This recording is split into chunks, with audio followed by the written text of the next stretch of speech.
getting used to doing this on the phone because I'm doing it on the.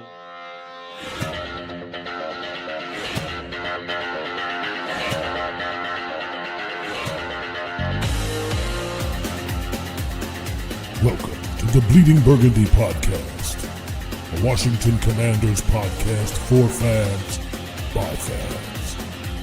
With your host, Jesse Martin. What are you talking about? You're out of your mind. John Taman. We finally got professional football back. This is going to be fun. Scott Hartley. Yeah, thanks for having me on. Max Taylor. As long as you got Jaden Daniels, you got a chance to win. Spanning the eras of Washington football. Honoring the past. Commanding the future. And now, the world's worst podcast host, John Taylor.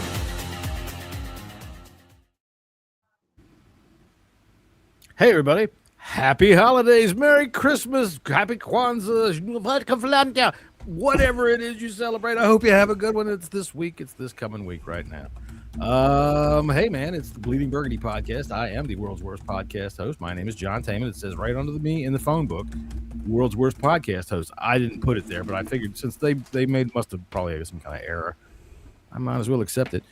Speaking of accepting things that are really not as as optimum as you would like, there's a good friend of ours over there, Jesse Martin, coming from West Virginia today. Not today, Friday. I'll be there Friday. Oh, you'll be in West Virginia Friday. Yeah. It feels like Friday. Everybody's off work coming up. I would like to give a shout out to Tony. He's the only one of us in the Christmas spirit and got his nice tree out there. Ho, ho, ho. That's nice. Nice. There's no call for that kind of language. That's That's what I like at this time of year. Ho, ho, ho's. There you That's go. a nice comment from Wayne. I like that. Thank you. Yeah, I appreciate it. I worked really hard on that. Wayne says one of the best football podcast intro videos I've seen. So well done. Who said that? Oh, Arwayne, thank you very much, very much. I think it's probably about 20 seconds too long, but that's just me. I appreciate that. Bringing me that good news, heralds of good tidings from up there in Barrow, the Royal Port of Barrow. Our good friend, Thank Shmuck. you.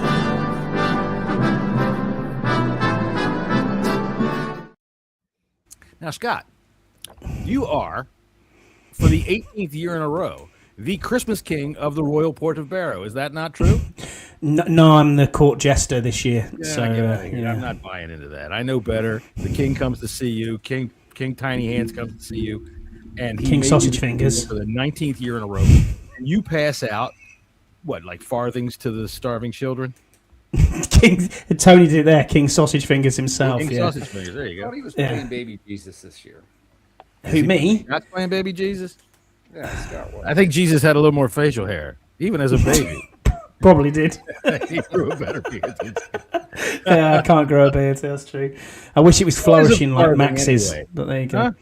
What A is farthing. A farthing used to be a currency back in the day, a long time ago.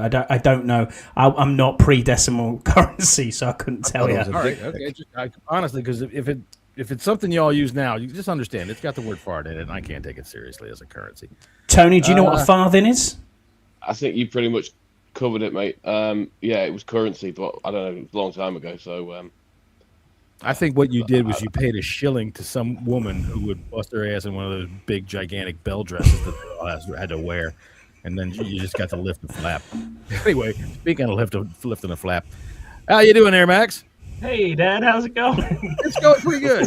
Welcome back from wherever you've been. You know, I tell you what, if you would stop violating parole, you would not be on these extended leaves on the You're Bleeding right. Burgundy It's been podcast. look, it's been bad. Today I got a tetanus shot in this arm and the flu shot in this arm. So it's not a fun day here. You realize, all right, for all of you crazy right-wingers out there, for number one, 6'7", look, we're possessed by the devil. And number two, Scott got 2 shots. So if you're one of those crazy people, you better log off right now because you might catch the crazy shit that Max just put himself up for. You know he's going to die of something. Speaking of dying of something, what's up, Tony? It's very nice to see the Christmas tree there. I might die of embarrassment for my dad just doing 6'7". Well, hey, you know That's what? on the internet forever now, Dad. I want you to That's know fine. I'm on the internet doing a lot of things. I'm trying to compliment Tony on his very nice Christmas tree. It looks a lot better than when he hangs his jerseys off of his fucking curtain rod. So, how you doing, Tony? Very well, thank you. Yeah. I just get 6'7" all the time. My daughter does it constantly, and I have no idea what it means either. So, okay. I mean, I don't really care what it means. I couldn't care less. Hannah Weeks says hello. Who else we got over here on the chat? We've got Devin. Oh my God, Devo Mariah Chapman 3757. You have a wide, really? You know what? Wife. Dress it up in pajamas and take it to fucking Walmart because that's where it belongs. Put it on a rascal. All right, she does have a wide. I've seen it. She has a wife. He has a wife. Very good. Congratulations. Changed about 3 times. If you're lucky, you'll procreate the species. You've got the first step down. Anyway, congratulations on that. I'm glad that you got your Christmas wish. All right, so we had a Commanders game of sorts on Sunday. Cromanders? That's what it was. A Commanders game of sorts against the Philadelphia Eagles on Sunday, or on Saturday. And I'm telling you, my days of the week are all fucked up right now. We've got a game again on Thursday, Christmas Day, against the Cowboys. So we're going to have a big, gigantic Commander Palooza splurge fest all over the microphones tonight to talk about all of it. And we're going to make some picks too. All right, so let's start off with some first fast thoughts. We'll start off with the Eagles game. We're not going to spend too much time on that since it's been since Saturday and we go on Tuesday. By now, everything's still new. So we'll start with Jesse over here. What's your first fast thoughts on the Eagles game? It was decent until the story of the season. Mariota got hurt. They were playing relatively well on I think both sides of the ball. So, all right, what do you think, Scotty? A competitive game until 8 got injured. Played with desire and physicality, which is still what you want to see. Very nice. Wrote that down. Go ahead, Max. It was promising, as these two said. We showed fight literally in the fourth quarter. All right, yeah, we did. Tony, what about you?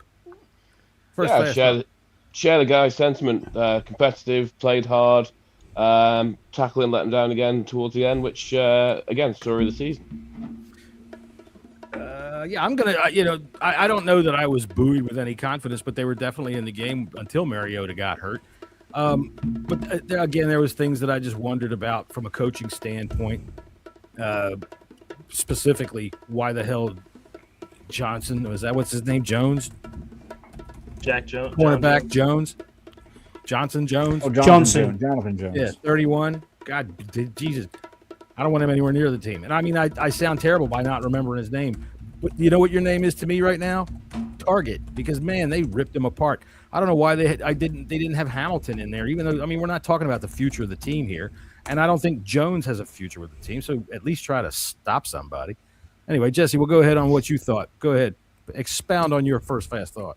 Yeah, no, it was, going up against, one of the better teams in the NFC, and they came to fight. And I think after Mariota left, they, made some business decisions and stopped caring. It seemed like the jig was up. I think you really noticed it. I think after Josh Johnson threw that interception, and it just seemed like everybody was like, all right, well, this is hopeless. And it was.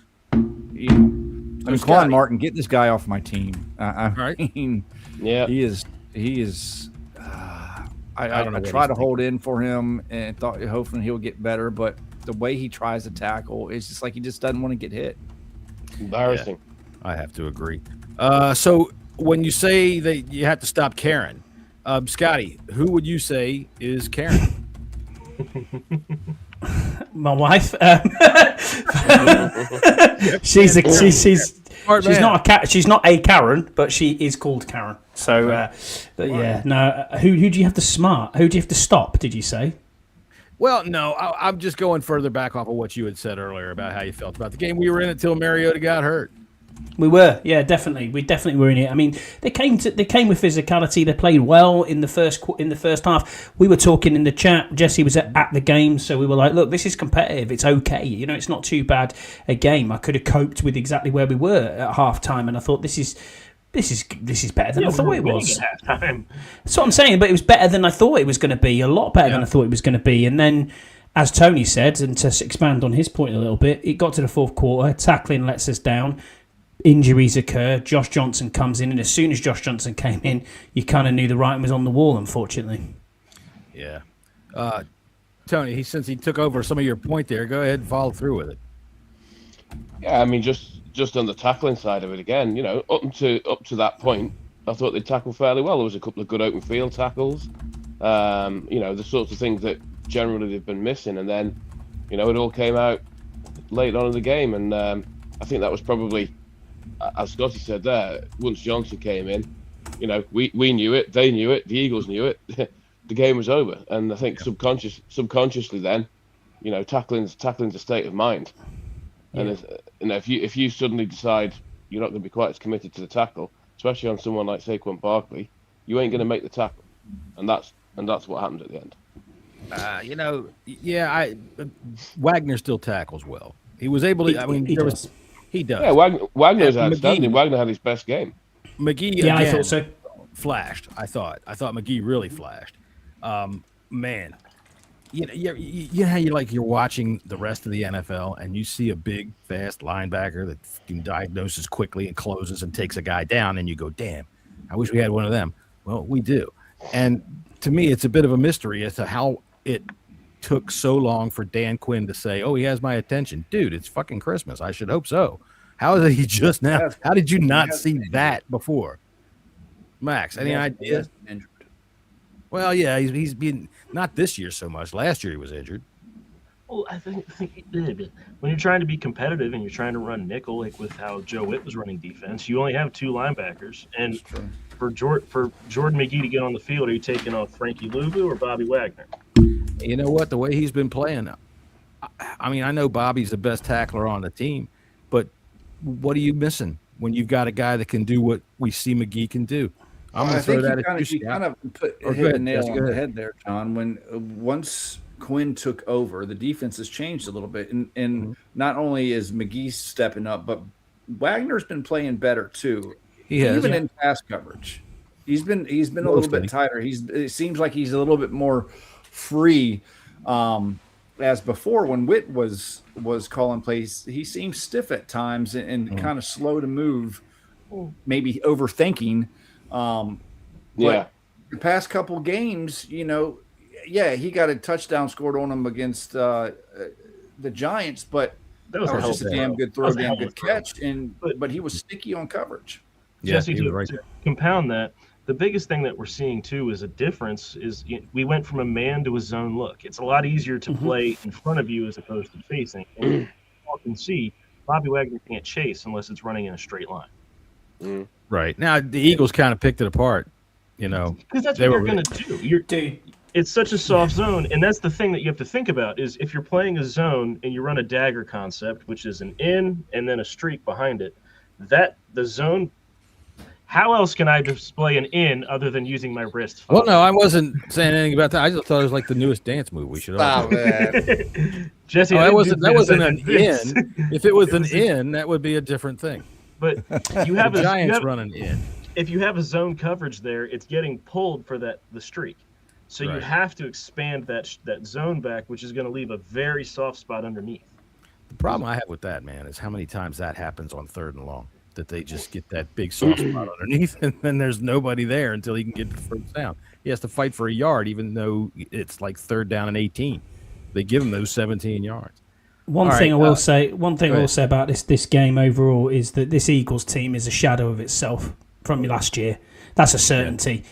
This is not. I don't care what you're saying, and we can hate on the Eagles all we want. When I watch that team, I'm looking at Red Zone, you know, on Sunday, and watching other teams in and around the NFL. This team is nowhere near a Super Bowl winning side. That is a certainty. You know, they're look at the other teams. Look at the other teams that they've got up there. You got the Broncos, you got Jags, you got Seahawks, you got LA Rams. You've even got the 49ers, who are all better in my opinion, than let's these. Let's stick to the NFC. Right now, there's 8 teams that are eligible. I'm sorry, 9 teams that are eligible for the playoffs still. Yeah. How many of those teams do you trust? Day in and day out? You're underwater for a second. Go ahead. I'm underwater. Oh, You were for a second. How By many the way, of those that teams, doesn't just happen to us. I'll have you know.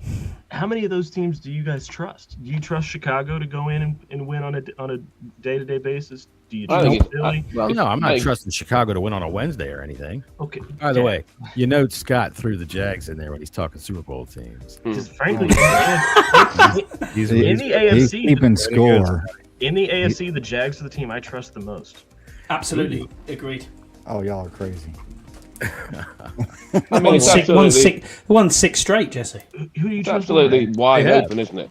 Going into Denver and winning like that is not easy to do. And at mind all. you, it was 65 degrees in Denver.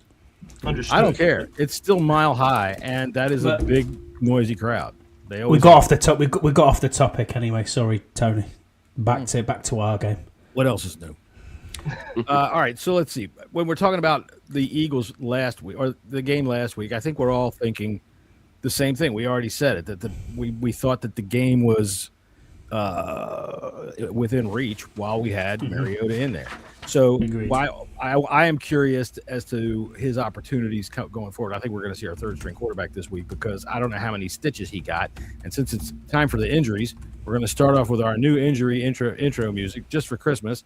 And because I worked on this thing for 8 days and I've only played it twice and it's only 45 seconds long, I'm getting some goddamn mileage out of it. Here is Scott singing the Carol of the Bells.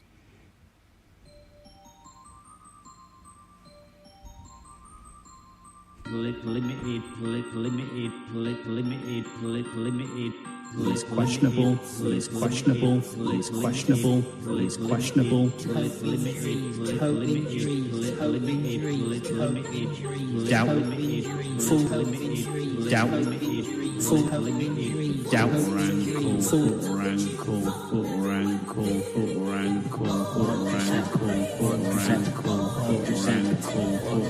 Frankie Lou with his shoulder, Juan Martin with the shoulder, Chris Rodriguez with the shoulder, limited, not practice today, no status, limited, not practice today, no status, doubt, full, limited, doubt, full, limited, doubt, full, foot or ankle, participant.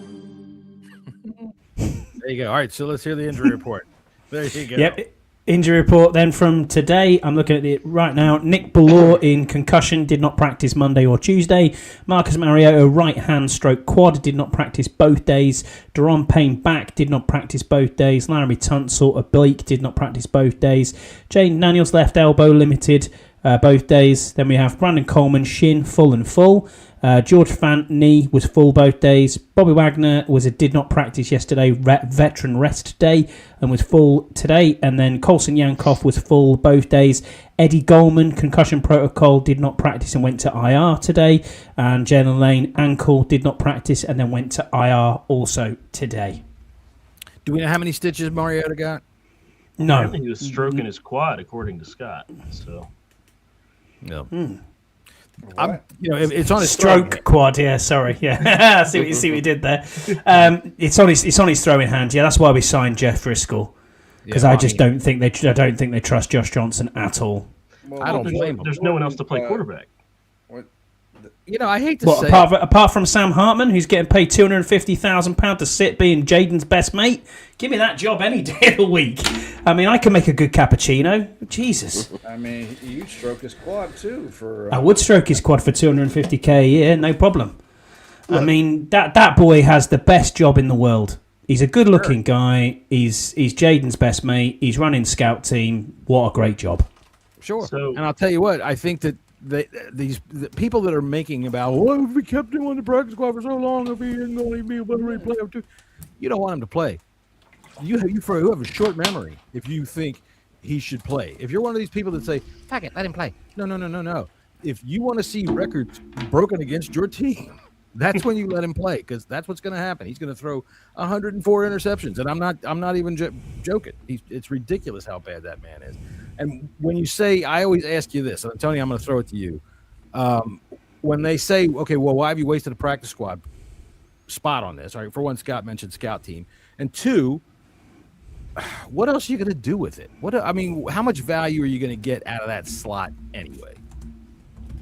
Well, yeah, you've got to have people. I think what people don't understand is you have the roster and then you have the practice squad. You have to have sufficient people to run practice. Right. He's there for that purpose, and at the end of the day, most squads, most teams will have a quote unquote developmental quarterback.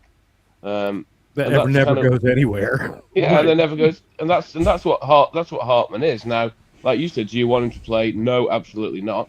But then you could say that for the other 31 teams as well, because I forget who it was. I've mentioned it before, where why doesn't the backup practice much? Why doesn't the third stringer practice much? Well, we don't practice fucked, because that's what we'd be if we're onto our backup and third string, and especially that's what we'd be when we're onto our practice squad guy. So, how many games has Josh Johnson won as a pro? I have no idea. One. Less than the number. You won one for us. And that less was than the number of teams he's played for. 7 years ago. 26. It was 2018. 26. I thought, yeah. He's played for 26 different teams, is what I remember. But he had one win for us He's in won 2018, one start. right? That was it was against the Titans? No, it was against the Jags. It was a 16-13 game. Hey, real quick, for the four of you, can you name the Jags starting quarterback that day? 2018. Blake Gardner Bortles. Minshew. It was not Bortles. It was not Minshew. Ooh. God. It wasn't Blaine. It was not Blaine. I'll give you this. He went to USC. It wasn't Garrard. It was not Garrard. You're way too late. Way too late. Yeah. Garrard. No He kidding. went to USC. He went to Sanchez. USC. It's not Sanchez. Also, way too late for Sanchez. Oh, okay. Yes. Cody Kessler. Bingo. Cody Kessler. Cody Kessler was the quarterback for the Jags that Scott's getting into tonight. Scott is Good the answer. fastest Googler of all of us. Way to go, Scott. No, I do remember it. I thought it was Blake Bortles because he went to USC, didn't he? He went to UCF. No, it's Oh, UCF, you yeah. were. Oh, But okay. that was right. the worst quarterback game I think I've ever watched. Bortles Now, I can sounds say like a one fart thing. in the bathtub to me. I'm probably the one person, just back to Hartman for a sec. I'm probably the one person in this room that's actually seen Sam Hartman win a game live.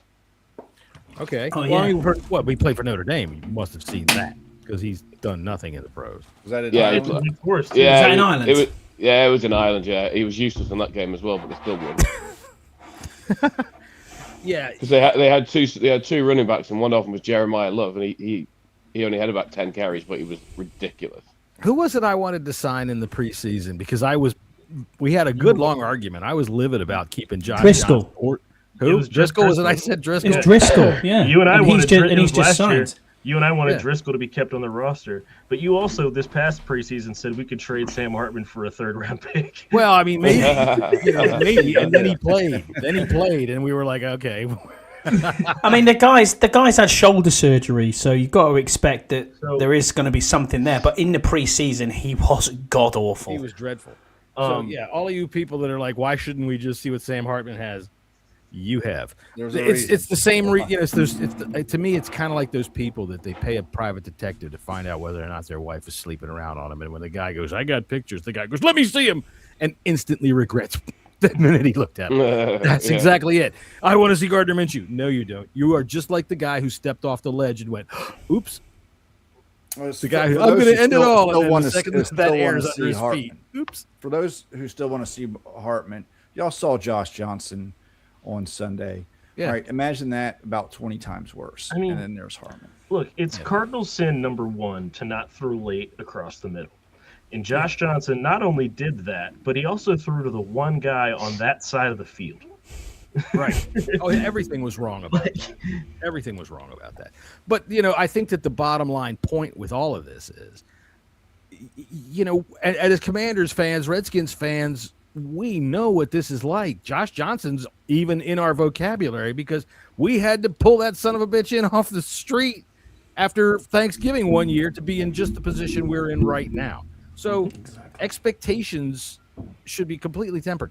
All right, so last week in the game, in the fourth quarter, there were times that we didn't go for it, that people are saying that they were coaching scared. Jesse, do you think that possibly the fact that Josh Johnson was the quarterback had something to do with that?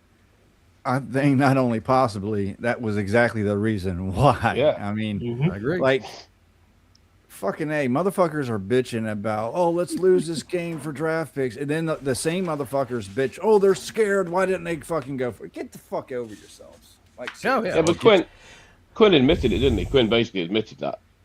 To He all did. to all intents and purposes, when he was interviewed, the first time he said about, it was the clock and timeouts and other than that, and then the second one he basically said, because we ain't got a QB. On Tony's point, to expand that, I've got 3 points on here that I wanted to bring up, and one is All right, hold on a second. Hold on. I don't get to use this very often. not the list.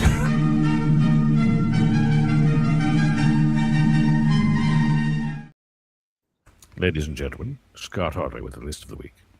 So I still believe Cliff has a problem with running the ball inside the 5-yard line. It's the same every time. I mean, this was ridiculous. Run, pass, field goal.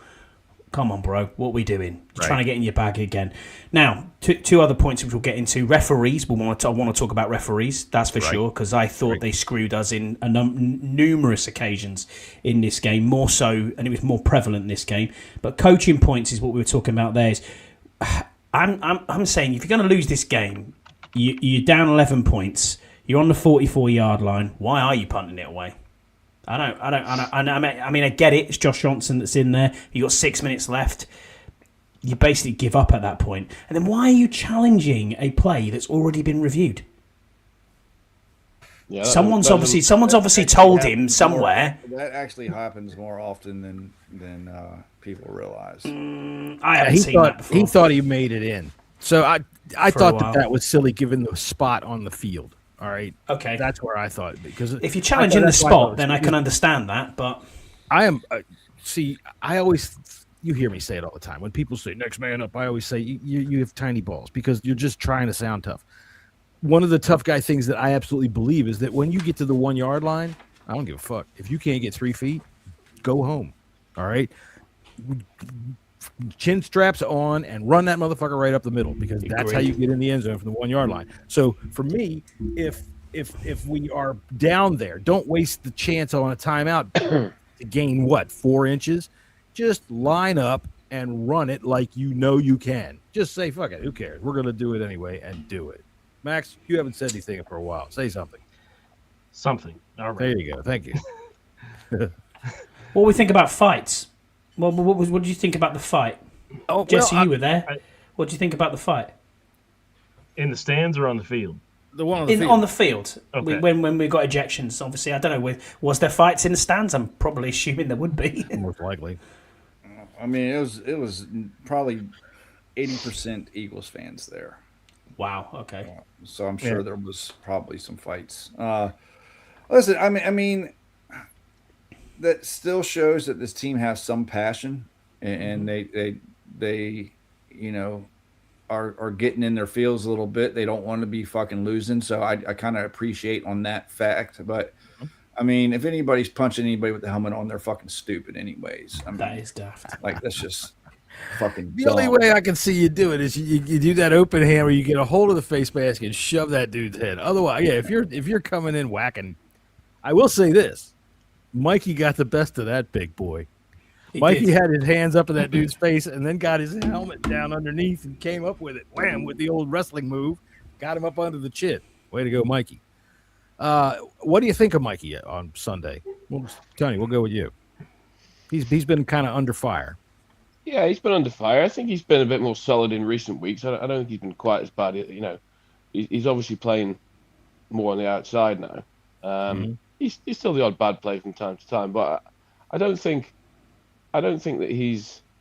I think he can reset in the off season and come back. I think secondary play, corner play, is quite volatile and can go from season to season. He was good last year, not so good this year. But now, he's still not great. He's still not developed the way that I think we would hoped he would have developed this season. But not a lost cause. And I like his attitude. I like his fire. Oh yeah. Now, Max, you've been a big proponent about Mikey playing better on the outside. All right, next year. We're already looking at next year. Should they even bother trying to move him back inside? No, you put him back outside. You put him and Amos on the outside, and I mean, are we all convinced that Lattimore's gone? Do we all Yes, think that? I am. Yes. So yeah, Amos and Sanderson, those are your corners. Definitely. Mikey has proven time and time again on the outside he is a better corner than on the inside. It was what I was worried about earlier this year when you all shut me down that he had better supporting cast. But if you remember the Tampa Bay game, he was lost when he was on the inside. So he is a better outside corner, and it's not his fault that this zone defense is going to make you get exposed. So, Scott G, thank you for telling me that. I did go look at it, and my mic on my microphone was picking me up, not this thing in front of my face. So, shout out Scott G, everybody. What's up, Scott G? Even though Mikey's playing better on the outside, I still don't think he's very good. I mean, maybe you don't think he's well enough to be a starter? Starter? I mean, maybe a number two, but definitely not a number one. Hold on a minute. Had a bad year. Hold on a minute. Rewind a little bit. You were underwater for a second there. He's just had a bad year in coverage. I mean, if he can't play man coverage, then you know. Listen, Mikey and Quan have both had very disappointing seasons. Yeah, and those were two players we were hoping that was going to take a step up, but they have backstepped immensely. Now, when the play calling has gotten changed, maybe he's played a little bit better. Maybe he's got a couple interceptions. Whoop-de fucking do. He still gets lost in fucking coverage. He forced a fumble first play of the game. Yeah, I mean he's the only one who's picking in interceptions or fumbles or anything for this team. He's the only one who's doing it. I agree with you in some ways. I can see it from both. I mean, I've even got a point here saying his size is costing him on the outside, but he's better at being he is better at being in the slot. But he needs to learn how to play in the slot. I'm confused with what we do with him. And I've put that down. Then I've said he had a good game, but again, he got burnt by Smith. But he punched out a fumble. But then at the same time, he's blanketing A.J. Brown on a 3rd and 5. And his tackling was pretty good this week. So I don't know what to do with Mikey because he's probably a better outside corner than he is at the moment being in the slot or inside. But his college tape says he's the best slot corner out there. So what do you do? That's against college players, and granted, he played at Michigan. He's played against wide receivers from Ohio State. Mm-hmm. But for me, I am always a proponent of have a man do what he shows you he's good at, and I don't think that anybody that plays outside is ever unburnable. Right? Even Patrick Surtain gives up one or two. So Mikey's going to have his issues, but Mikey has shown himself to be quite good against guys like A.J. Brown, people that have been giving problems to us for a while. He's a nuisance out there, and I like that. The tackling. You mentioned the tackling. There was a play, I think Bobby gave up a pass. It was like maybe a 10-yard game, but Mikey was playing on the outside and turned back inside and stuck the dude. And instead of doing his usual trying to cause a fumble, is the worst peanut punch I've ever seen. I don't know what they call that. The peanut grab, the nut grab, that's whatever they're doing. Here, I'll tell you what. That reminds me. I got something. You just said the nut grab and something reminded you of it? Yeah. Oh, boy. Yeah. Well, all right. Anyway. Hershey bar so Thursday night. Was the bag of dicks?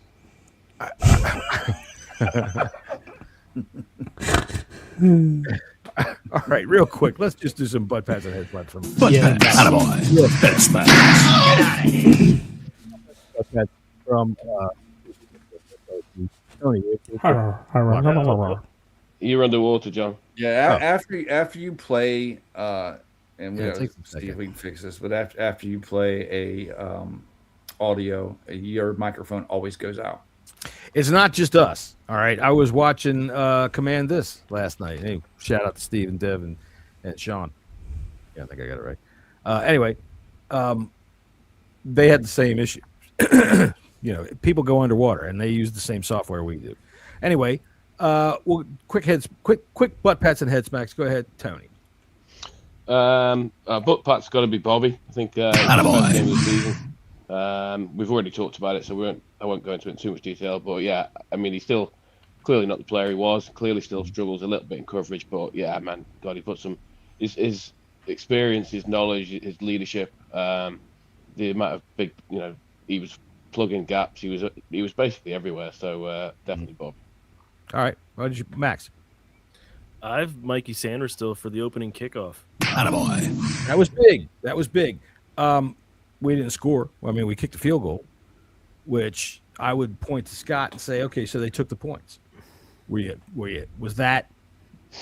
I mean, it wasn't optimal, obviously, but did you disagree with that? How close were they when they decided to kick that field goal? They're at the 3, 2, 1 blast off.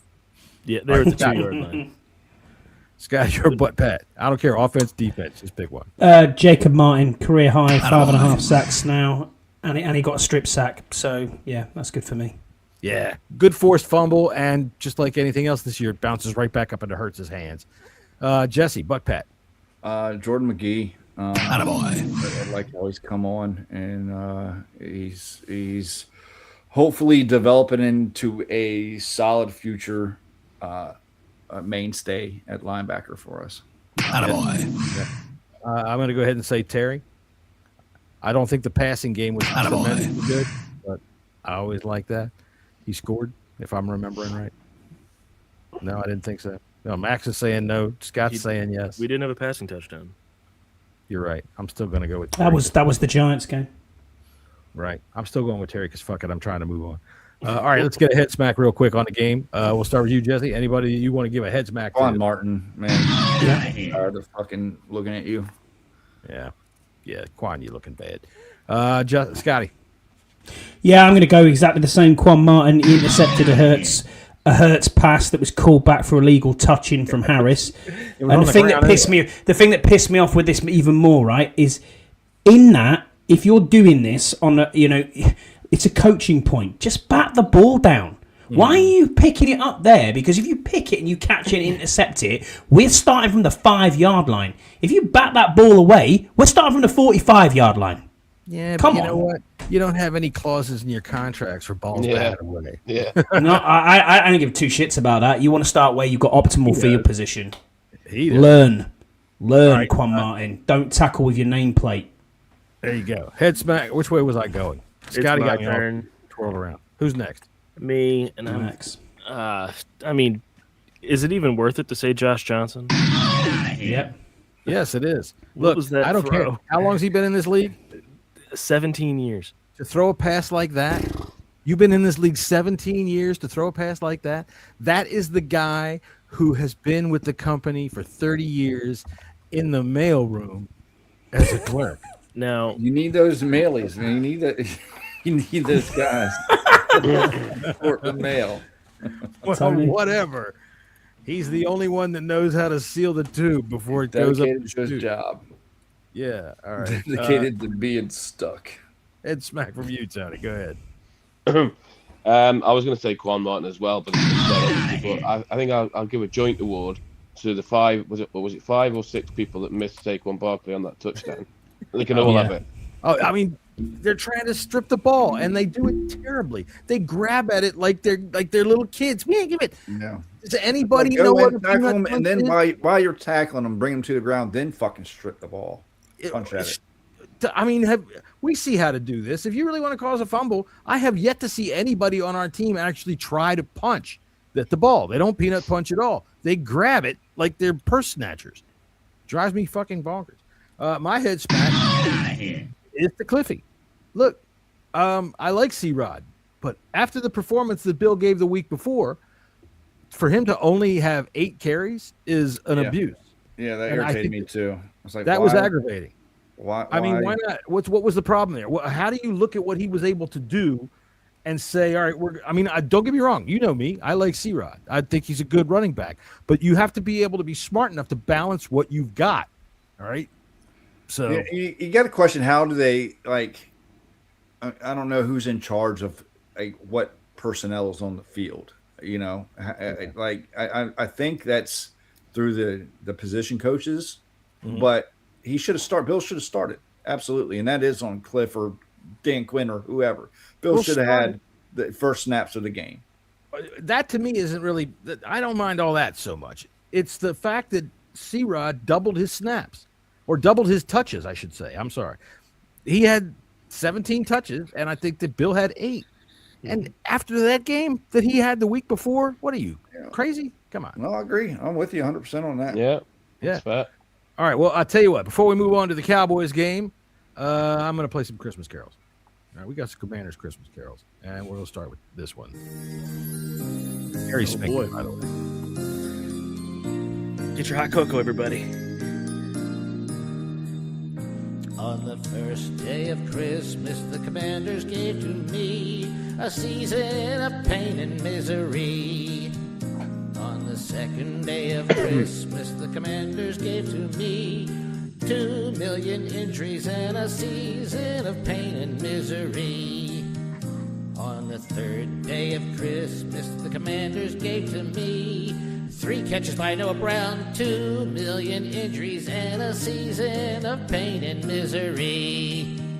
On the fourth day of Christmas, the Commanders gave to me 4 measly wins, 3 catches from Noah Brown, 2 million injuries, and a season of pain and misery. On the fifth day of Christmas, the Commanders gave to me 5 games from Jaden Daniels. Oh, what the hell is that? I don't even care. It all fucking sucks. It's a season of pain and misery. Fuck, I'm out. All right, there's one. Harry Sphincter, by the way, with his new Christmas album, Sphincter Sings. We'll try this one. What is this one?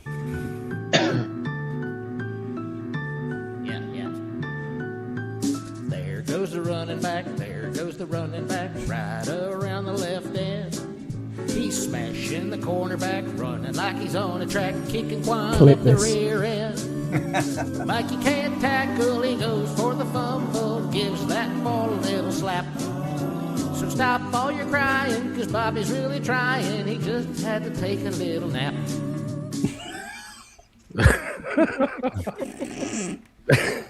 Sorry, I didn't have a lot of time today, so here's the last one for all of you Sounds people. like you got too much time in your hands. Here we go. Oh, gosh.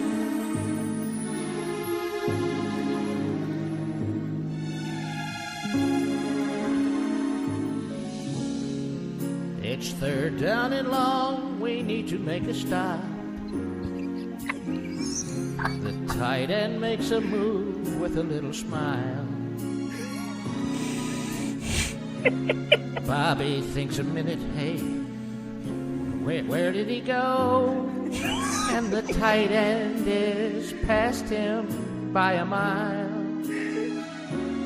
Everybody knows if it's third and whatever yards, this defense will throw it in reverse. And though it's been said many times, many ways, Joe Witt, just what the hell is wrong with you? All right, there you go. Merry Christmas, everybody. Merry Christmas, everybody. That's amazing. Beautiful music by Harry Sphincter to There you lift go. your spirits and Commander. We might have some more carols on Friday's show. We just might. God. Yeah, I started to write a few for old Harry there, but I didn't get them all done. And if that's the kind of thing that you like, go ahead and give us a like and a thumbs up. If it's the kind of thing you don't like, give us a like and a thumbs up anyway, because fuck it, man. Why wouldn't you do that to keep us here, get us some sponsors so that we can annoy the fuck out of the people you don't like? That's what you should do. You should send the link around to everybody you like and the people that you don't like. It's Christmas. We do it for you. So do it for us. If you're ever on social media, come on over to YouTube. Chat with Scotty. Scotty will talk to you about just about anything. He talks to porn bots over here. I mean, you never know. It might not be. So let's see here. We're going to talk about the Cowboys real quick, and we're just going to start it off real fast with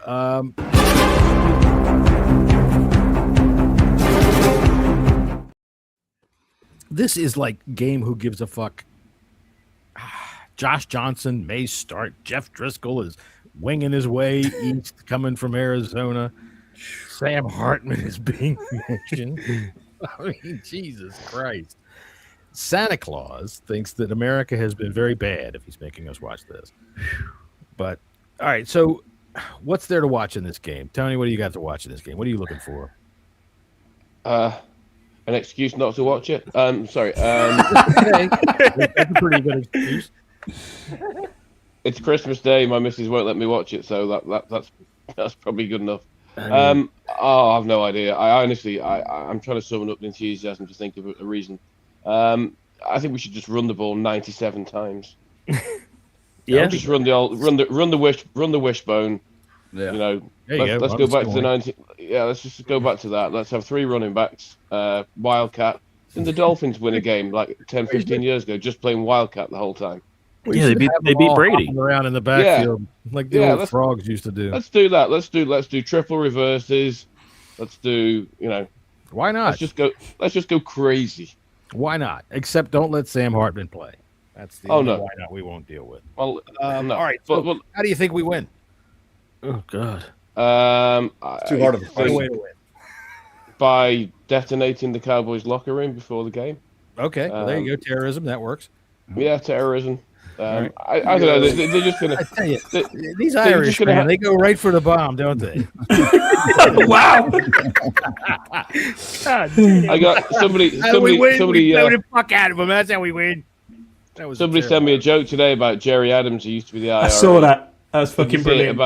About the he couldn't get his Christmas tree lights working or something. Somebody said, surely you know somebody who knows how to operate a timer. It's like, oh God, Jesus. I was in a bar in D.C. down by the zoo, Irish bar, and I was cautioned. I know you like to make jokes. You don't make a single joke in this place. I was like, okay, I will not make a joke in this place. All right. So, Scotty.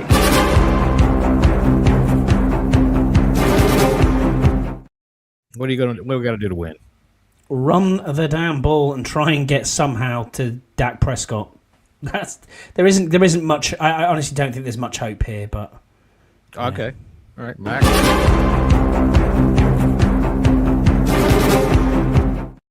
What do you think? That sounds gross. Mac from School Bank Road says, I like grating cheddar cheese on my Chinese takeaway and microwaving so it melts. I think that's a handy tip. It depends on what you're eating from the Chinese takeaway. I think you have to give us a little bit more information. Now, Max, how do we win this football game? Is it by grating cheese all over the Cowboys Chinese takeaway? We don't. We don't win this football game in any way. I don't think we're going to win this game. I mean, dude, I can remember when Ed Rubbert. I'm invoking Ed Rubbert. You guys don't even know who Ed Rubbert is. What are you doing? The Gipper? He was the strike. He was the strike quarterback, wasn't he? Strike quarterback. We are invoking the spirit of Ed Rubbert. Come on and help us. I thought it was Tony something who had to go to prison. Yeah, he was the one. He was the guy. Tony Banks? No, Tony. No. We had a prison quarterback during the strike that beat Dallas. We did, but the other guy, Rubbert, was the other guy. There was 2. He got injured, I think. Be thinking about Tony Crooked Nose Montelli. He was stealing his license tags out of the parking lot. Tony Robinson. Robinson. Max is right though. There was a guy who came out of jail. Yeah, we had him on work release because of Bobby Beathard, and he went and beat the Cowboys, and then the Monday had to get checked back into prison. Yeah, he beat the Cowboys. He beat the Cowboys regular team because all the Cowboys regulars came back for that last game. Mm-hmm. Right, not all of them, but a lot of them did cross. Well, a lot of them, Dorsett and Randy White and Danny White. So we've seen this happen before. Can it happen again? Matt, Jesse, can it happen again? I mean, I think for starters, Jeff Driscoll has to play. And you Glad you finally agree with me. Well, I just think he's better than Josh Johnson. Let's not get carried away here. Here's to get you to see the light on Jeff Driscoll. He would need to use his legs and keep Dallas's high-powered offense off the field. Maybe we should invoke the Colts at the moment and just give Doug the start. Yeah, maybe. And Jason Campbell. Yeah, give Doug Williams a start. Just roll Doug out there and just keep telling him to fire it long. On that note, Phillip Rivers has played well the past 2 games. He did. He played well last night. He's okay. If he'd have connected for another 6 yards with Tyler Warren last night, I'd have loved him a lot more. No, Jonathan Taylor, 2 plus 3,000 bets. All I needed was fucking Jonathan Taylor to fucking hit 70 yards. Last Saturday, I hit a plus 1157. Ooh, nice. All 5 games I got, and JMU plus 20.5 pulled it out in the end. Nice. Scott doesn't even know who JMU is. James Madison. James Madison University. Yeah, I don't know what you think over there. They don't have newspapers or something. That's Heineken. We got their just responding to Matthew's school band's rock. His Chinese takeaway sounds quite nice. Okay. Actually, He's got chicken chow mein, egg fried rice, Chicken chow mein, chicken balls, prawn toast, salt and pepper shredded beef, salt and grated salt and pepper chips, chicken balls. All right. I'm just going to go ahead and predict that Matthew is a big fat bastard. To be fair, if that's laded with MSG, happy days. That's a good takeaway. That's a high quality takeaway apart from the cheese. There you go. Hey, it's not an Irish spice bag though, is it, Tony? It's not a spice bag, Scott. No, you need a spice bag in there. Got to get a spice bag. I know what you're saying. Yep. Yeah. It's for winners. We don't even get it over here. It's absolutely amazing Irish spice bag. Yes. It's not been sent out to the world yet. But hey, listen, if the Commanders end up in Dublin next year and you boys come over, I'll treat you to a spice bag. You'll love it. And we're not talking about spice that alters your mind. We're talking about it's an Irish Chinese takeaway. Don't worry. Which spice bag is spice bag? Takeaway. Spice bag, yeah, they're all old bags now. God. Mick Chang's. Yeah. Posh spice is now a spice bag. Baby spice is now adult spice. Adult spice, yeah. All right. Anyway, we do have a game to play today. We do. Yeah, well, we do, and I got to go find it. So hang on a second. Okay. Jesse, you just look totally pissed off, man. No, not at all. Not a Spice Girls fan there, Jesse, no? Oh, I'm a fan of a couple of them. So, real quick, while you're pulling this up, Jesse, I was asking about the emergency quarterbacks during the game. Oh, yeah. So, you ready for this list? So, obviously, we have Jaden, Marcus, Josh Johnson. Now we have Jeff Driscoll on this list. And then it goes to Luke McCaffrey, Colson Yankoff, Jalen Lane. Now are all out, which means that the eighth quarterback Yankoff practiced twice this week. That's great, but if we have to get down past this, Jeremy McNichols is the last emergency quarterback on the roster. Lord. Yeah, Max, you're in at 9th, Jesse's 10th, and then it's Tony 11th. Nicky Javala's at 12, Ben, and then Ben Standing's 13, and then it's John. I'm still carrying water. That's nice. Yeah, of course you are. All right, let's see. I'd rather start John than Josh Johnson. I'm probably a little questionable right now. My shoulder. Jesse's in the concussion protocol, so he's out. John's at least funnier than Josh Johnson. Oh boy. Oh, hello. You see that now? Hang on, what happened? It's gone small. Naughty and nice. There you go. I gotta get it so I can see both things here.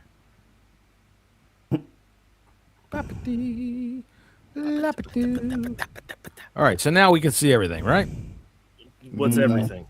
Well, can you see the? I can see it says naughty and nice. We have we see A through E. I'm trying to make this smaller so we can see it. All right, so you can see naughty. You can see nice and naughty. We see naughty. There you go. That's it. That's it.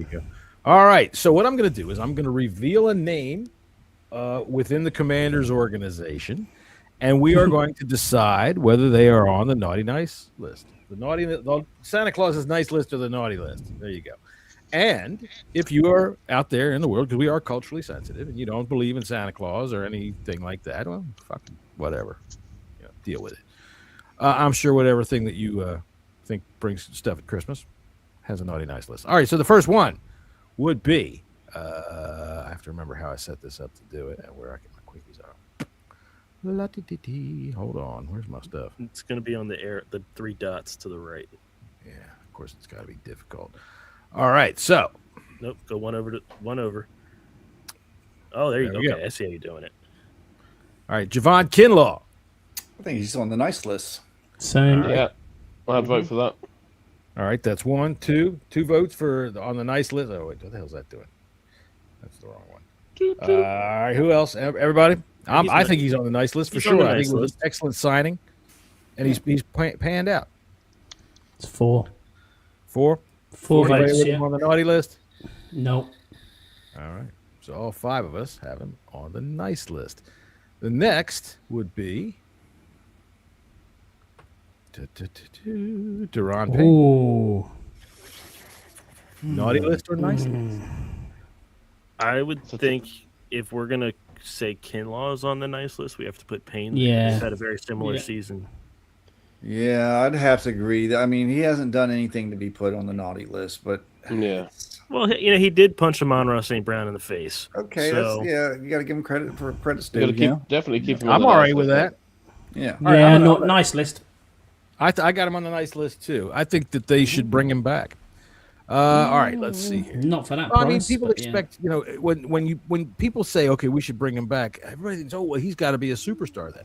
I'd You like need to. to take If guys you got him who- at the Kinlaw contract, absolutely. Yes. Absolutely. Yeah, I agree. All right, next on the list, naughty or nice, Frankie Luvu. Naughty. Naughty. I'm gonna have to go naughty. And it might not Okay. just. It might not be his fault, but I agree. I think he's on the naughty list. I don't think that he was nearly as accurate a tackler. What happened? I missed God, something. Jesus, What did John use the same technology that our girl used to reject files? I don't know what the hell y'all are talking about. You got to get out some more, bub. I know nothing. I don't know what the fuck you're talking about. All right, let's see here. What? All right, I'm not. It's even okay. gonna play. Thank you. All right then. Naughty or nice? Jordan McGee. Gotta be nice. Yeah. Projection I think ahead. He's Wait, one no, of the Brian, few can one I of the be few younger undecided? players. who's That's flashy. kind of how I'm feeling. Is undecided. I'm leaning towards in naughty, between. just because we don't have enough information on it. Yeah. I'm Where you kinda at, I'm just trying to be optimistic. So I guess I got to go naughty with Max, but I don't want that X there. So I Jesse, don't you getting think- naughty with me? Oh man. All right. Well, Max is in the middle here. He's on the. Oh, this is really. I'm in the middle too. All right. Same. okay, If I had a choice, I'd be sat with Jesse and Max.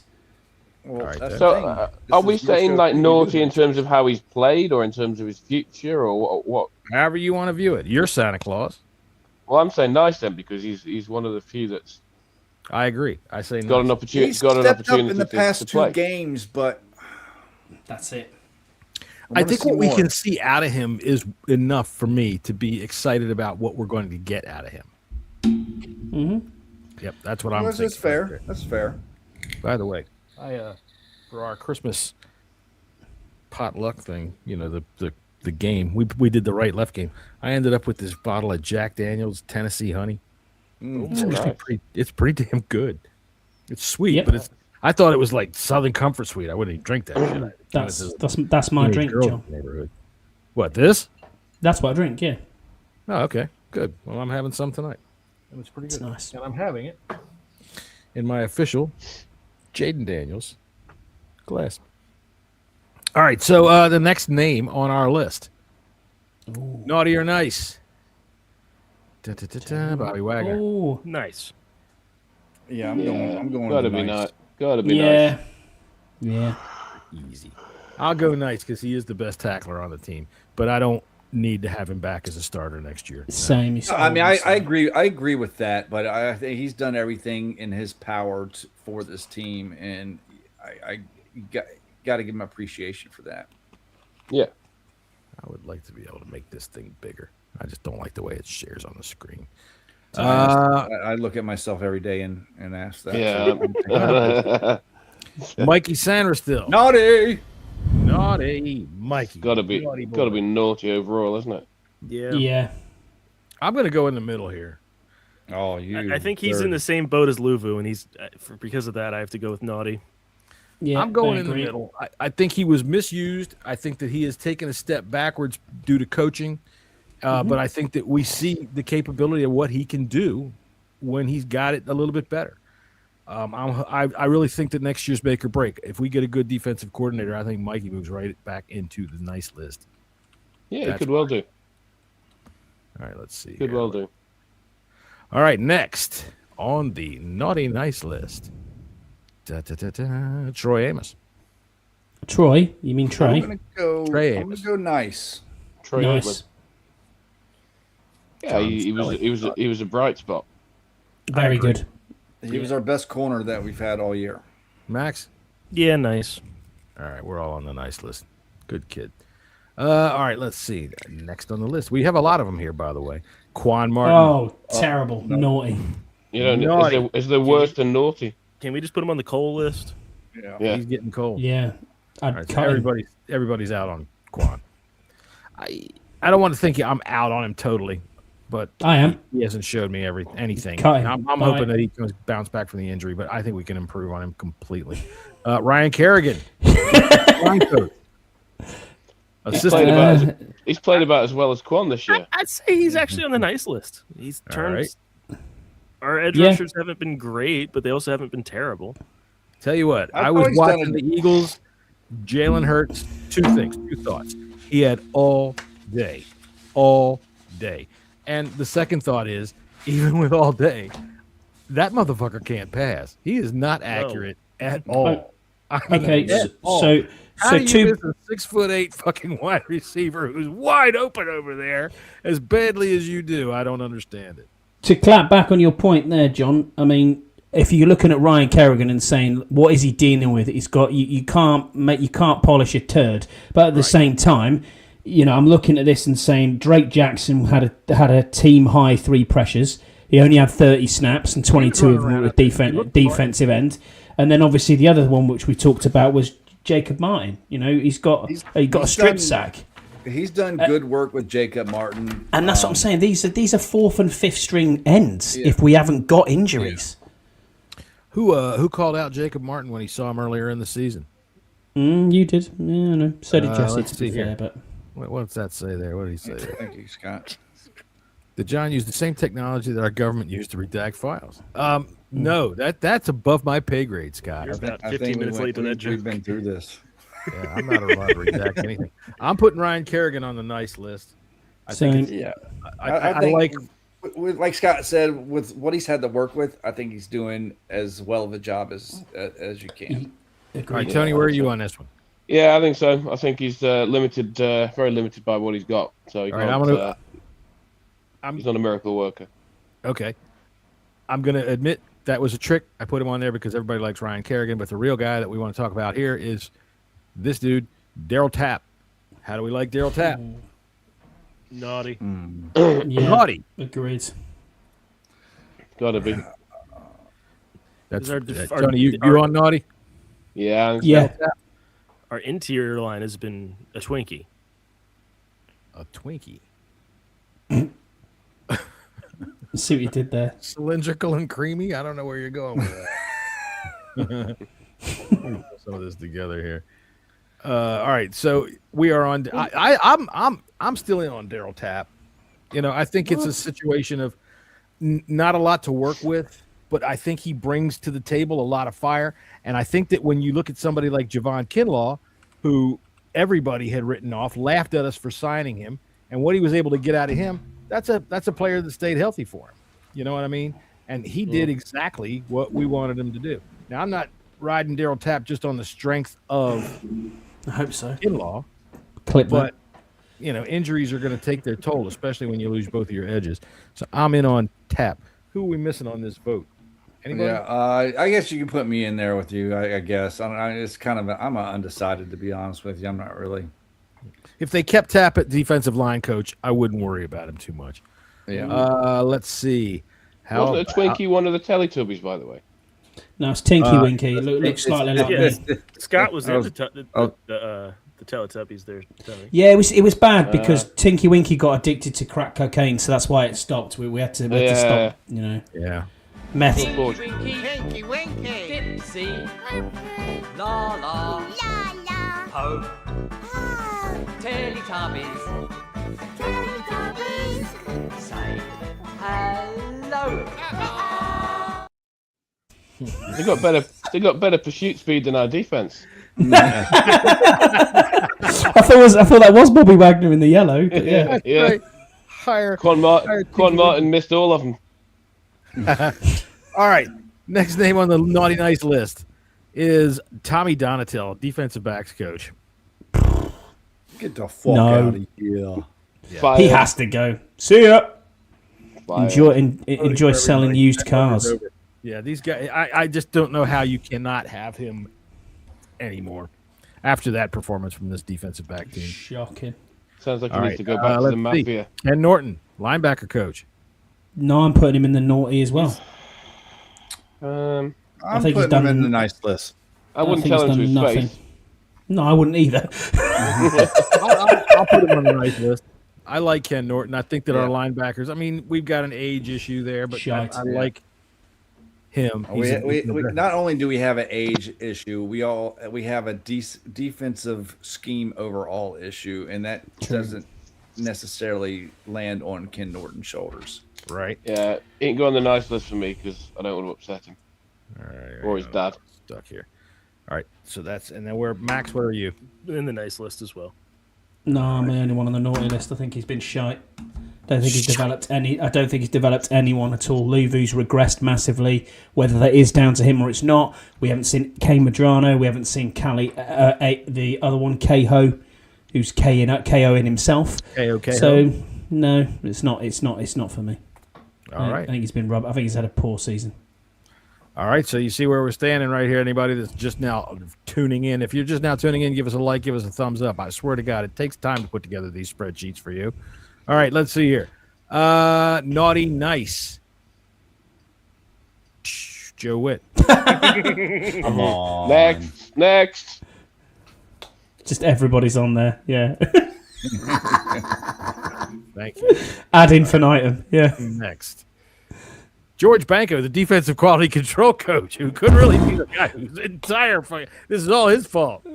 I don't have a clue who he is. That's I who he mean, is. we got to. If I it's think quality we control gotta and our just- defense does that. Yes, it's There's fine. not been a lot of quality to control. I think we have to check his coffee orders too. Yeah. All right, let's see. Now I put him in for some fun. Who's next? We've got. Oops, I missed. Oh, I got nobody there. Because now we're going to the offense. Jaden Daniels. Nice. Nice. Yeah. Yeah, he's got to When still he's- be nice, hasn't When he? he's been in, there hasn't been a sophomore slump. Well, we've had 4 wins, and he got Yeah. 3 of them. Yeah, I mean, you know, the last 2 games that he played, still coming back from injury. We had some other issues, but Yeah. I don't know. Did y'all watch that thing that I sent out on the? Yeah, and I agree with it. I don't think he's had necessarily a slump. I think there's been some other issues, and you know, Yeah, I think with him and the slump notion, we didn't get enough of a season out of him with what he can work with to be able to look and see if it was a slump. It's such an odd season in terms of how many players have been in and out of the lineup, how many injuries we've had. It's not a good look. And when I say not a good look, I don't mean like his reputation. for I mean, him. it's not a good set of circumstances to look at. Yeah, Right. I mean, he's basically either been injured or carrying an injury since week Right. 2. yeah. Right. The one game that I don't like that he played this year was against the Packers, and I put that more on Cliff. Let's see. The Marcus Mariota, who I thought was pretty good. 100% on the nice list. 100%. Yeah. He's exactly what you want out of a backup quarterback, and I'd sign him on a longer term 2-year deal tomorrow Let's see. if he was willing to take it. But we'll see. Let's see here. Where did I put that? Where did I write that? I thought I had something there about that. Oh well. Sorry, thinking out loud. All right, where am I? I'm here, and I'm here. Okay, now I'm good. All right, Marcus Mariota, we're all on the nice list, and we go to naughty nice list next. Terry McLaurin, Ooh, controversy. Naughty. You are on the naughty list. You think this is all his 100%. fault, that he's just a big diva. Scott thinks he faked his injuries. Scott thinks he was hanging around over in the Mediterranean just chilling out, just blowing the money that he stole from the Commanders. Admit it. I didn't say that. I think Terry is on the nice list. He's been a bright spot this year. What? Oh, I do believe that the word malingerer came out of your mouth. Y'all are crazy. I can pull it up. It was on this podcast. Oh, yeah. I did say that. Am I pissed off with Terry? I have been. Yeah, of course. But since he's been back and he's been in the games, there's been no issue there. I think a lot of cohesion went from Terry this offseason. Number one receivers averaging 40 yards fucking a game. Come on. Well, Who's throwing to? Who's throwing to? Quarterback and number 3 quarterback in there. I'm always on the nice list for Terry. I'm in the tank for Terry. I think he's a great player. I think he's our best wide receiver since Santana Moss. I think that the day he retires, they ought to just go ahead and put his name right up on the Ring of Fame there. And I want to see him retire as a Redskin or as a Commander. Anyway, where are you on this one, Maxwell? I'm trying to think about that right now. I want to be in the middle. Again, Mr. Non-committal. All right, what about you, Tony? Yeah, I think I'm going to join Max in the middle there. So I think a lot. You can't just put everything at his door, but I think if you take it all the way back to the summer, the lack of cohesion in the offense, you know, you can trace that back to training camp. Now, you know, is he entitled to try and get the best deal for himself? Yes, I understand that. But then he's obviously been injured as well, and he has played pretty well since he's been back. So I think that has to sort of sit in the middle somewhere, really. Okay. I mean, I kind of understand that, and I agree with it. I'm kind of wondering where we stand on the notion of whose fault it is. Is it Terry's or AP? AP has a history with the 49ers, even though he wasn't the total GM over there, but they have a history of waiting until the last minute to get signatures on paper. Is that just standard operating procedure for him or for them, you think? I mean, they started negotiating this before training camp. You know, is it unheard of for a 30-year-old to skip camp? No, no, that's right. But it did lead to a lot of a lack of cohesion, and I think we saw that when we were all at the Giants game, looking at Jaden's pass, going, he's a little off. But it wasn't behind him instead of in front of him. Like it wasn't just to Terry when we were at that Giants game where he was off. He was off to everybody. That's what I'm saying. We saw Jaden was off, and I mean to Terry, he had Terry was behind on pass way down the sideline, and he overthrew him. But, you know, anyway, okay, so we're a mixed bag on Terry McLaurin. That's good. Scott, on the other hand, he hates him. He just can't stand him. That's it. Scott's out on Terry McLaurin. We're going to call you on it. Debo Samuel. Nice list. Yeah, definitely nice. I want him back. I want him back. Yeah, nice. All right, I am going to stay. Hasn't produced much. I'm going to stay in the middle, and the reason why is because I get that he hasn't had, you know, the best season in terms of who is feeding him the ball and what other weapons are around him, but the last couple of games, man, he's done some mystifyingly bad things, and that leaves me in the middle. That's all. We're going to have to re-sign him to at least a 1-year deal if he's even going to go for that. All right, so next. Oops. Ding, ding, ding. Bill Crosby. Nice. I'd say naughty just because the inconsistency. Naughty inconsistency. No, you've got overall 7th round draft pick. He's got 2 or 3 really good games. Nice. And for a rookie, and he hasn't been consistent, but for a 7th round pick to come in and he's won Rookie of the Week twice, is it? Well, let's face it, we fucking flood the box when he comes up. When any of them come up, it's a concerted effort by this fan base to go in there and absolutely destroy and waterfall anybody that we can get in there. Yeah, but he's for a 7th round pick, he's still done well. I agree. I think that they put a little too much on his shoulders right off the bat, and I think that there's been things like this weekend. I really was kind of pissed off at Cliff because only 8 touches for him in that game after the game that he had. You guys, Jesse and Scott, we watch the games often. We have a room just like this one, but we don't make it live. We just sit there and watch the games together. And I was saying many times, he just needs to put on a little ass. He needs to put on a little weight, right? And then he had that game. Oh, shit, 2 weeks ago. Who was it against? I can't remember. Giants. He had a great game against them.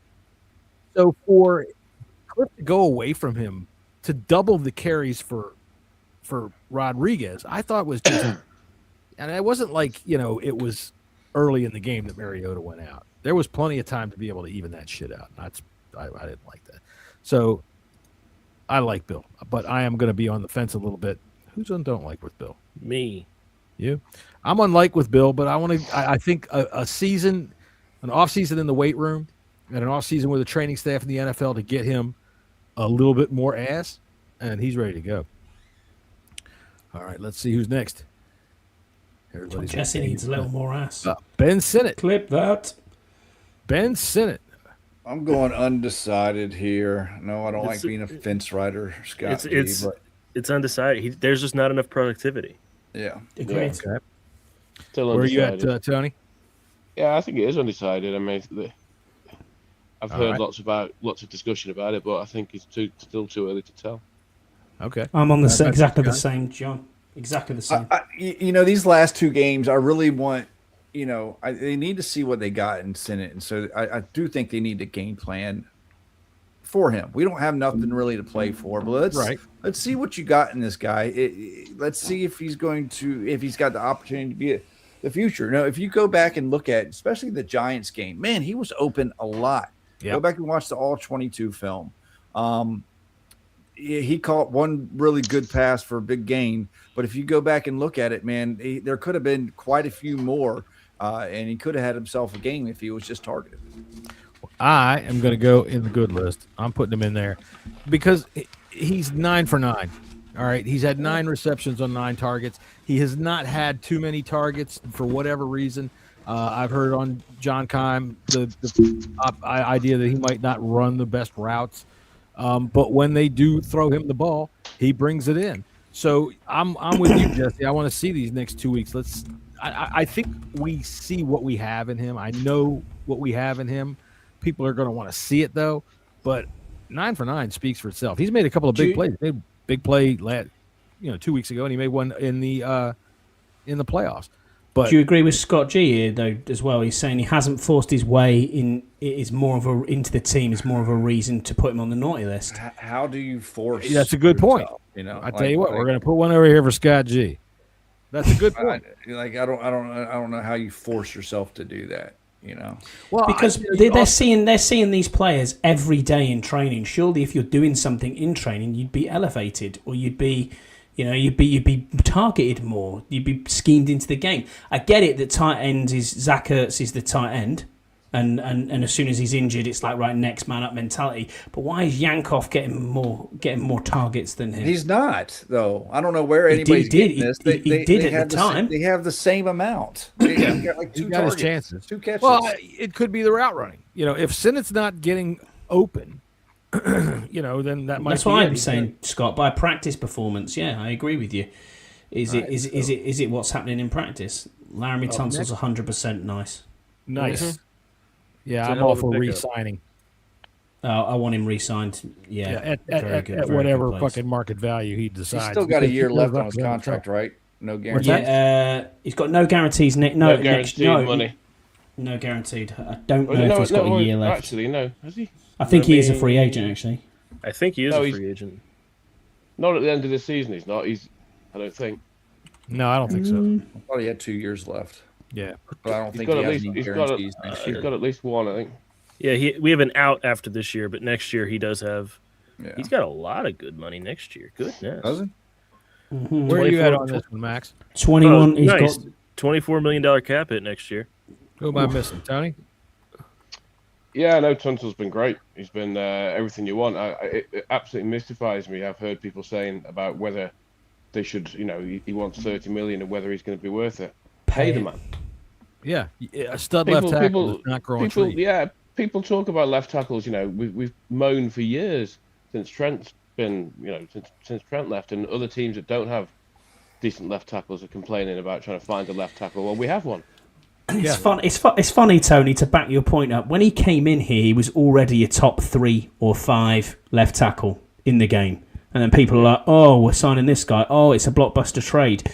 Everyone's like, oh, that's it, shored up. And he's proved that is the case.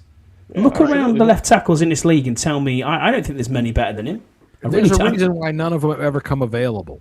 The good ones They never rarely come do. available. They are as valuable as your quarterback. I mean, Correct. obviously not. But if you had to sit there and value your team in terms of positional, how much you It's are going to quarterback? invest in the position, it's quarterback. Blindside.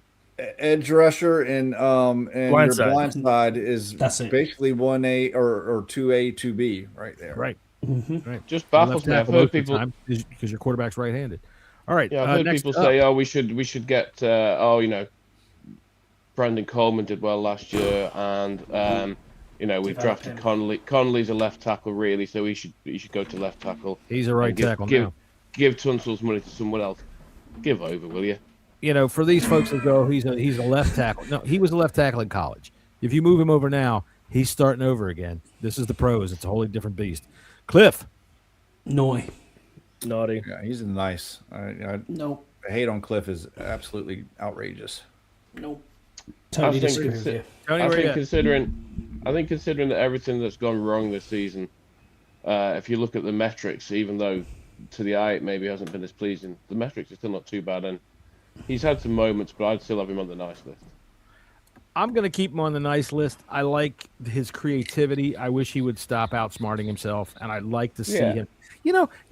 I tell you, every week we watch a game, and the announcer goes, "The Commanders are number 4 in the league in rushing," and you're like, "How?" He doesn't commit to it. It's almost like it breaks him out in hives to do it. And I just don't understand. It's one of those things that doesn't make any sense to me because he seems to get away from it way too early. But I'm still going to put him on the nice list because I think he's one of the premier offensive minds that's in the game. All right, let's see. Top off the league in a lot of the offensive metrics, despite everything that's gone wrong this season with injuries. That's good, Deluxe. He says, "Can Cliff be on the nice list but only get a stocking stuffer?" There you go. Yeah, there you go. Yeah, I'm fine with that. Thank you, Deluxe. You can give Cliff a pocket comb. All right, look at that hair of his. He needs one. All right, Dan Quinn. Nice. Yeah, nice, definitely. If Scott G says if Tunsil wants 30 million, give him 31. Yeah, definitely. Yeah. I agree with Scott. Absolutely. Yeah, agree with that. Good point, Scott G. And get it done early. Yeah. Don't piss about with this. Get it done. All right, so we got. Tunsil? I'm waiting on Scott. I'm waiting on Tony and Max on Dan. Oh, nice. Yeah, he's got to Nice. still be nice. I don't think. I mean, all these people who have given up on him after a year is Yeah, but the outrageous. team hasn't. That's the big thing. I'm staying in the middle. It's To like- me, I know- You waffle. Wow. It's like- listen, I'm staying in the middle right now because look, I said this to Bears fans last year. I laughed at them. Oh, look how you fucked up your head coaching position. You let this idiot Eberflus make this pick of Caleb Williams, and now he's fired mid-season. You've got a whole new guy coming in. This never works. Well, it worked, and it worked up in New England too. All right, this is a bad season, and I know injuries are the top reason why, but at the same time, I'm not sure whether or not you don't ask a couple of questions. I still think that he stays here, but I think this offseason is critical in terms of who he's going to hire. He needs a defensive coordinator, and he needs a guy that's going to be able to turn this defense into somebody who can stop anything. John, I refer you to 2024 in an NFC Championship game. That's all I'm saying on Dan Quinn. He's got more rope than anyone in this entire team. Yeah, he's got. I think he's got more rope. More rope just means I can tie a bigger noose. That's all. He doesn't. He's staying. He's going to at least stay out his contract. I think, like I said, I don't think they're going to fire him this offseason. No. However, you can't ignore what's happening in Chicago or New England.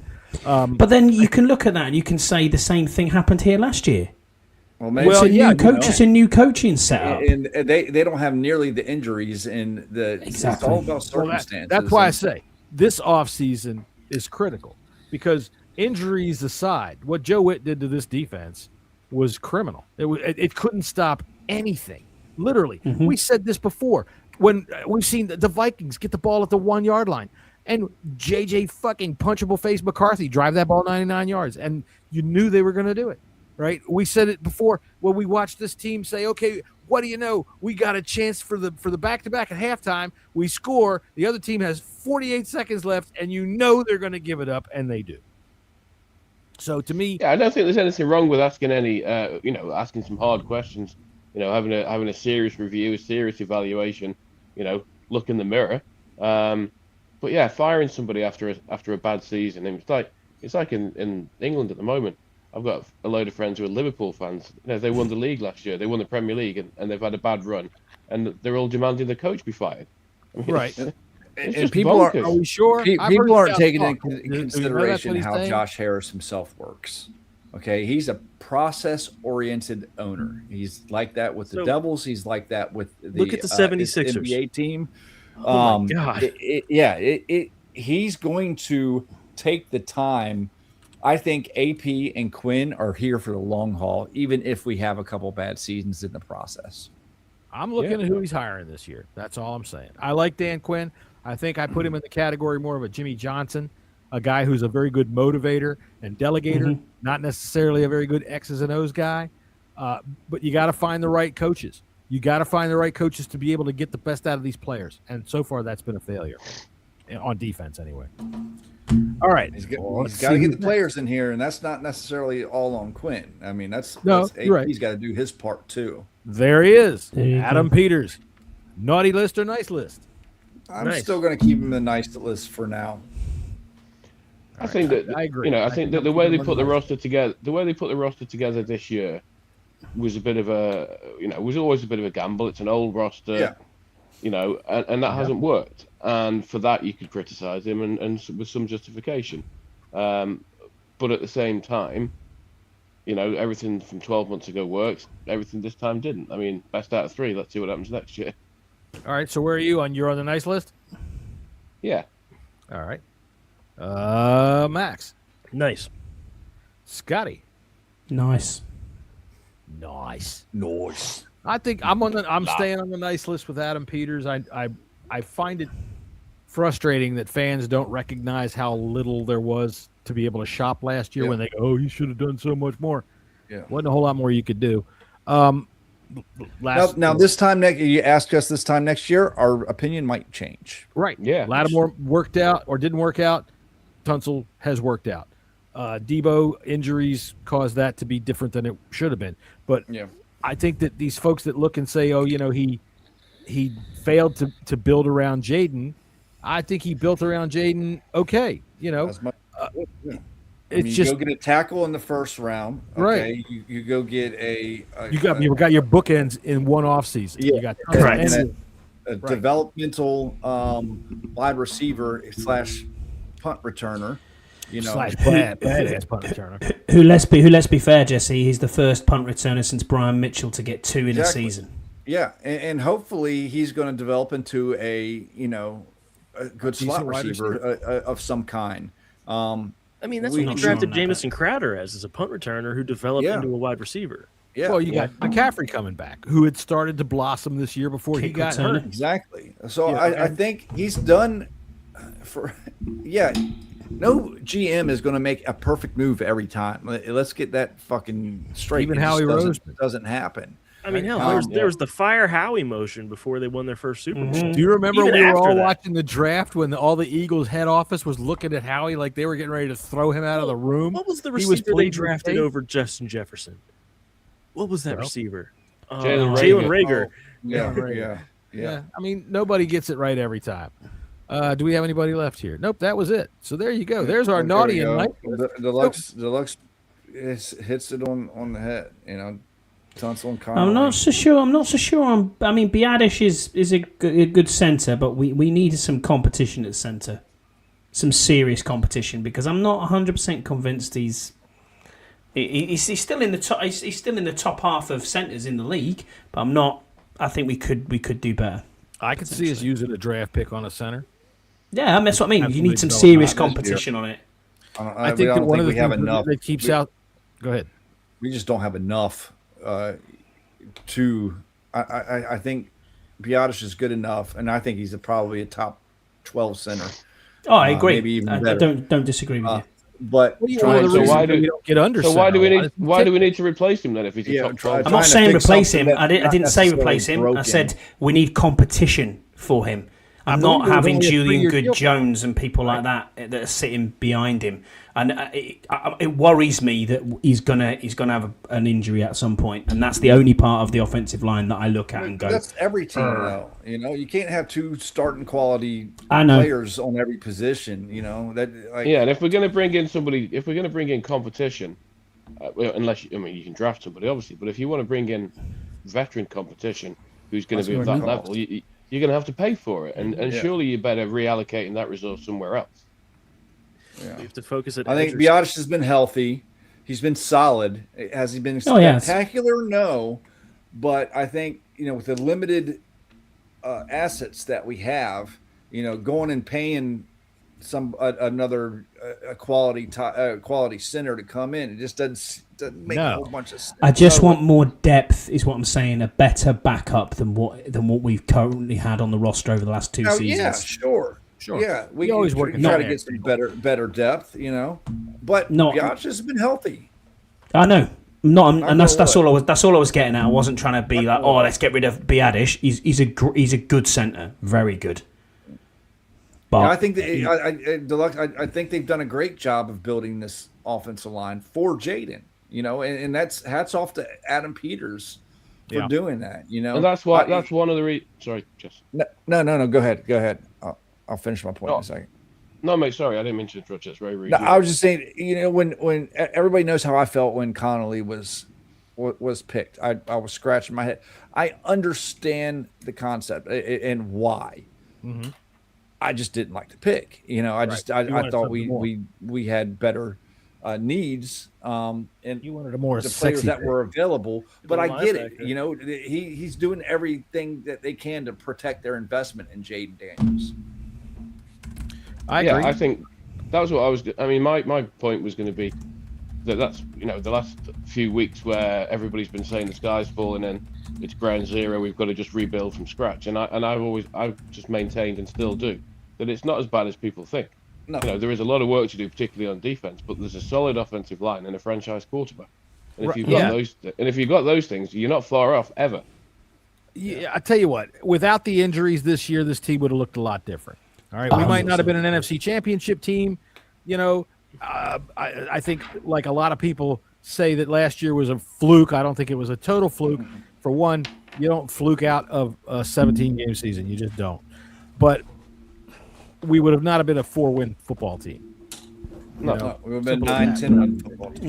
9 or 10 wins. That thereabouts. You're sneaking into that 7th seed. That's probably where you're you're more getting clear at. picture of what we've got, and that's to me is the worst part of all of this is that we are still in just year 2.5 now, year 3 coming up on the rebuild, and we don't know what we have because of how bad the injuries were this year. Yeah. Anyway, all right. So we've been on for over an hour and a half. I hope everybody's had a damn good time. Are we done? You want to pick any games tomorrow? Let's pick the football game. All right. So all right. Are we doing all 3? We got the Commanders and the Cowboys tomorrow. Who else do we have tomorrow? Well, We got the Cowboys. Vikings and the we got the Vikings Lions and the Vikings, Lions and the Vikings. Lions, and then the Broncos and the Chiefs are the nightcap. Broncos. All right. I haven't looked at any of the spreads yet, to be quite honest. So with you. I got it. Yeah, So Dallas is favored by 7 points. Over unders 50.5. I would take the under. Dallas might hit that. Dallas might score 50 on their own. Nah, That's what I'm saying. I think we could get 9. They put up 44 by themselves last time. Well, whatever. I think the only thing with Dallas is Dallas are now out of the playoffs as well. I think they might be demotivated as well. You got Detroit and Minnesota. Detroit's favored by 7, but expect that to go up because Max Brosmer is the starting quarterback for the Vikings. Yeah, McCarthy has a broken hand. So this will probably be like a 9.5 to 10 point. Over under. I had a 9-leg parlay last week, and I got to tell you, my New Year's resolution is going to be that when they offer me a fucking cash out that's 40-1 off of my bet, I'm going to fucking take it and not go, I think the Lions can hold on and do it.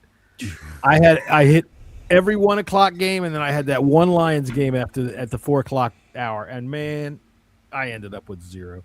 My wife was telling me, cash it out at $5, you'll at least come away with something. I'm like, no, if it's down that low, I just lose. I'm losing. The over under for the Commanders Cowboys game is 50.5.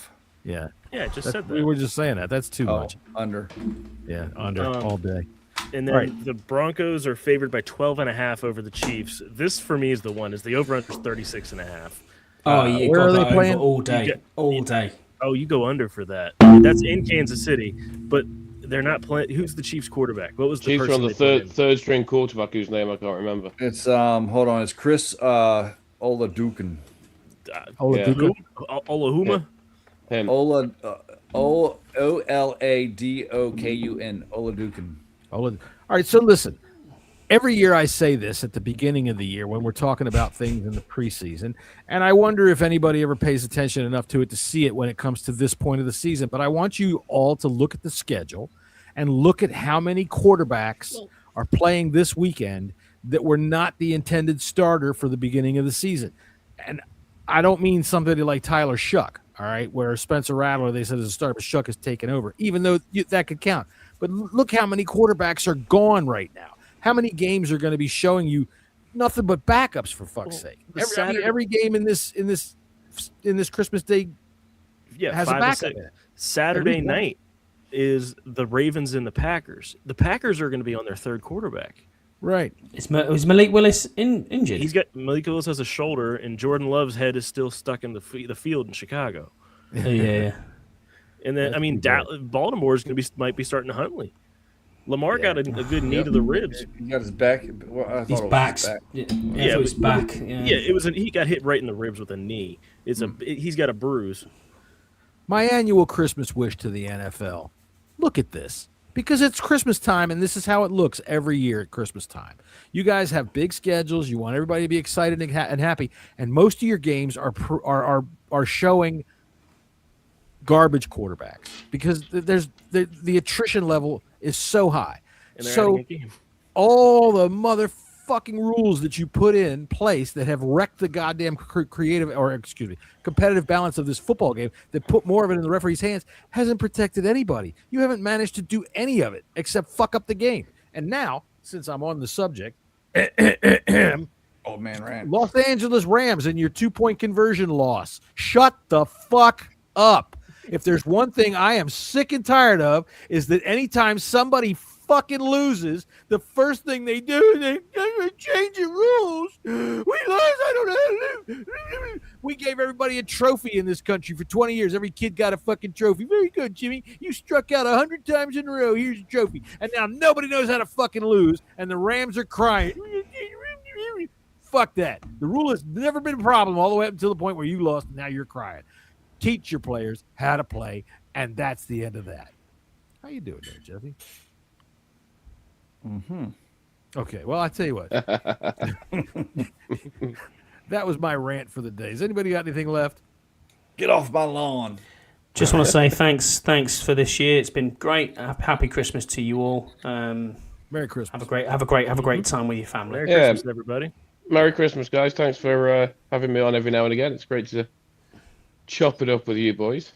Yeah, and all y'all that are out there that come in and visit with us and sit down and talk with us on a regular basis, Scott G, Deluxe, Yam, you guys, Merry Christmas. Hey, we love you folks.